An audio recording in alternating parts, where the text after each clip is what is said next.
What is up, good people? Jungle Link here, hope you're doing well. Isn't this a wild story? Breaking attendees of the recent Bored Ape event. Well, some of them are going blind. Many of them have severe eye injury. And what they think happened here is instead of using like party lights or concert lasers, you know, when you go to the concert and lasers are shooting all over the place. Well, someone used the wrong bulbs. They think they used UV bulbs that are used to like sterilize equipment, things like this. And so people are actually getting their eyes burned by this. And I've never heard of this. I guess it's happened before. That's why they seem to know what the root cause of this is. But a lot of people were severely injured. What's going to happen to Bored Apes? I'm sure they're going to be sued into oblivion. Depends how many people actually got injured and how bad their injuries were. We'll have to watch this and see as it develops. Now, I thought this was really interesting. We see just him. Senator Lummis is stating the SEC is overreaching on crypto. What is she trying to do? What is her bill that she's proposing? What would it do? Well, it would give the SEC unchecked authority and power over the crypto space. Like, watch what politicians do and not what they say. She's acting like she's on our side. She's on the side of crypto and complaining the SEC is overreaching. But she wants to stop them from overreaching by giving them unlimited power and just handing the whole space over to them. I don't think anyone wants that. Of course, the SEC should play a role within cryptocurrencies, but it should be limited in scope. And I think you got to break that up a little bit between the CFTC or a new agency. We'll have to see how it plays out. Now, Senator Gillibrand believes crypto bills are close to being passed. I think we'll start to see some progress in that in 2024. They're going to have to break this down in parts and pieces. I expect maybe stable coins will be first, and then they'll move on to more intricate areas of cryptocurrencies after that. It'll be nice to see the ball rolling, though, and start to getting, some of this regulatory clarity out there. It's a tough environment to do it in, but I think they have to get after this because so much talent and money is going overseas, and it's become a political issue because there's a lot of money involved. That's what politicians like, and they see crypto is growing, it's big business, and they want their donations. So I think we'll make progress. It's still a long haul from here, though. We'll see how it plays out. Now, this was interesting. Someone retweeted this. Here's some, Litecoin person or XRP hater. They were celebrating right after XRP got sued. Litecoin was the number 4 crypto in the world, $124, and XRP had dropped to number 5 at almost 18 cents, a little under. Long ways we've come. Litecoin is, dropped out of the top 10. It's just not very relevant. Unless you're using it to fund poker and things like that. I use it a little bit, but it's never going to be a contender again for a top cryptocurrency. XRP has come a long ways in terms of price from those days and also in terms of clarity. We know it's going to continue to trade in the United States. It is not a security, and it is legal to trade on the secondary market.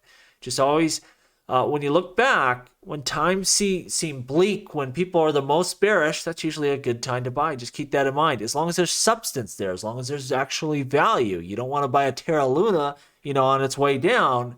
But, something like, XRP or Bitcoin or Cardano, your heavy hitters that are going to be here in the future, when everyone gets super negative about them, that's usually the time to jump in. Seeing a lot of people saying this, that, it doesn't matter if inflation is sticky. We're getting to that point where the Fed is going to have to start lowering rates. When you look at the debt that the U.S. is carrying, that's part of the problem. How much of our GDP is just going to paying interest and paying obligations on that debt? And further, something's going to break. So either they're going to have to bring it down because there's a banking catastrophe, or there's a problem in commercial real estate and their hands will be forced and it'll be this massive disaster, or they'll have to get out in front of this. And that's what this gentleman is telling them. Like, hey, forget your interest rates. Forget your inflation. You better act now and get ahead of this thing because something's going to break. It's time. You got to start bringing it down. Now, we should really have reasonable interest rates. That's part of investing, right? You have a bond yield and then you have your equities, and that's long past. We have so much debt. You just can't do it, and it's going to have to go back to clown world, unfortunately, and it's just a reality. How far can they push it? And if they push it too far, something's going to break, and it's going to be massive. Hopefully they get out in front of that and stop any disaster. Really, you're just kicking the can down the road. That's why we're all in cryptocurrencies, but it's the reality of today. They better move and better move quickly. Now, U.S. lawmaker proposes to cut SEC chair Gary Gensler's salary to $1. And I got to tell you, I don't think this is the answer. We don't want less qualified people. We want a good chairperson. The problem is the SEC chair is used as a puppet for political purposes. Gary Gensler's not executing his job faithfully. He's just doing whatever Elizabeth Warren tells him to do. That's the problem. We got to figure out a way to get, the politicians out of this and have SEC chairs do what they're supposed to do, which is protect investors. And he should be trying to clarify, the crypto space and how you should act and making it, favorable for real entrepreneurs and trying to chase off scammers and schemesters. And he does exactly the opposite because he doesn't care. He's just doing whatever the politicians that really are the puppeteers of his actions want. That's the base problem. I don't think cutting the salary down to $1 is going to accomplish what we really want here. Lastly, digital asset news bringing up this point. Every year, every time we have something new. Last time it was super cycle, going to be this endless bull market. And we see digital asset news says, hey, super cycle, remember that? Yeah, so do I. And I'm thinking of it as I sell in the bull market while all these new people get sold some new BS narrative that will cause them the diamond hands.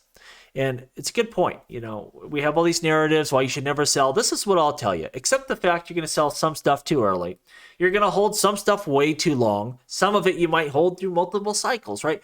This is just never going to be perfect. And it's not a game of perfection, as my buddy Rob Art said. Try to buy low, sell some of it off. You should have, if you've been around, you're going to have unbelievable profits during the next bull run. Pull some of those back. Secure your future. Make sure you lock in those gains. But I bring this up, somewhere down here I posted right here. I also remember 17. The biggest bulls really within Bitcoin thought maybe 5,000 would be tops. That would be great if Bitcoin could hit 5K. You can go back and check the videos, check the tape. What were people thinking before that bull run took off? And, you were really pushing it if you thought it would go to 5K. It ran all the way up to 20K and the altcoin market pro rata with it, way, way up there. Sometimes it's going to overshoot where you sell. That's okay. Again, this isn't a game of perfection. Buy your value now. And remember this also, once the bull run starts, there's still a lot of opportunity there. If you remember last time, that ran a long time and there was a lot of great opportunity to make money. But make your money and pull some to the sidelines. We talk about life-changing wealth.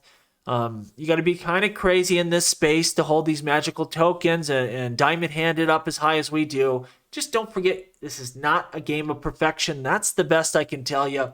You're going to sell stuff too early. It's going to keep going. You're going to hold stuff too late. But when you add it all together at the end, if we make some serious money, I think that's all that really matters. Let me know what you think down below. And as always, please like, please subscribe. The revolution will be televised right here on Jungle Inc.